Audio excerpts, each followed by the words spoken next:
7 लोगों के नरसंहार के आरोपी के अभियुक्त के तौर पर जिस केस में वो महीनों तक जेल में रहे, उस केस का स्टेटस क्या है।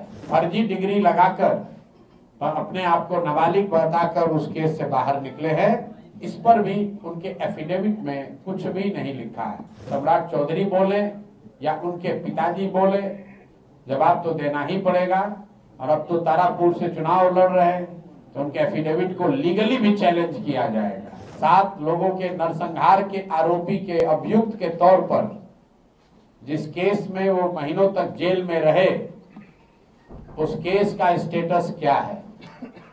उस केस में उनको बेल मिला है, वो केस क्लोज हुआ है, वो केस से वो बरी हुए हैं, या सिर्फ जो हमने आरोप लगाया था कि फर्जी डिग्री लगाकर अपने आप को नाबालिग बताकर उस केस से बाहर निकले हैं।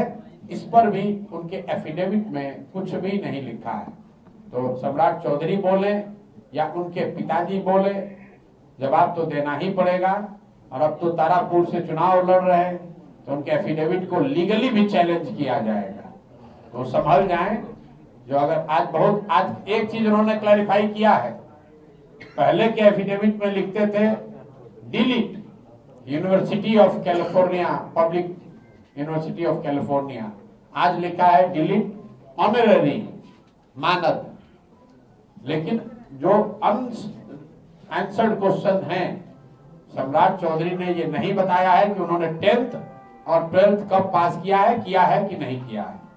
दूसरी बात, 1995 के नरसंहार के वो आरोपी हैं, जेल में थे, उस केस का स्टेटस क्या है। उस केस से बरी हुए, उस केस से बेल पर हैं कि उस केस को बंद कर दिया गया है।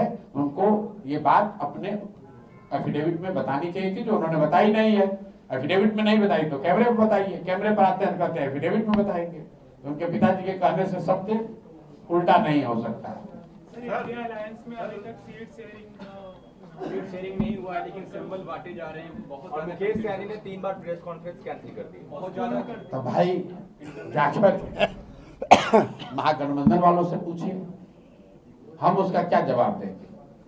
हम लोग तो सिंबल बांट रहे हैं, 243 पर बांट रहे हैं। वो सरकार बनाने की दावा कर रहे हैं ना कि सरकार में हम ही आएंगे, तेजस्वी यादव मुख्यमंत्री होंगे। वो तो ठीक है, कोई डिप्टी सीएम खुद ही से बन गया, किसी ने कहा मैं ही बनूंगा और उसको अभी एक सीट ही नहीं मिला, तो बिना सीट ही के डिप्टी सीएम बन रहे थे।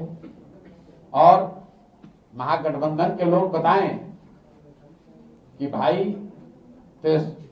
मुकेश सहनी जी आपके साथ हैं कि नहीं है कि नहीं है, पहले ये बताइए। सीट का बात तो बाद में होगा। अभी तक मुकेश सहनी जी की पार्टी की ओर से आधिकारिक तौर पर किसी भी सीट पर सिंबल नहीं बांटा गया, जहां तक हम लोग की जानकारी है। और कई जगहों पर महागठबंधन में डबल सिंबल बांटे गए, जैसे बछवाड़ा है, वहां कांग्रेस और लेफ्ट दोनों ने सिंबल बांटा है। तो वहां उनको क्लियर करना चाहिए कि क्या फ्रेंडली फाइट होगा कई सीट पे, या गठबंधन टूट गया है खाली नाम के लिए, पब्लिक को बेवकूफ, जहां हो गया वहां बन गया, जहां नहीं बना वहां नहीं बना।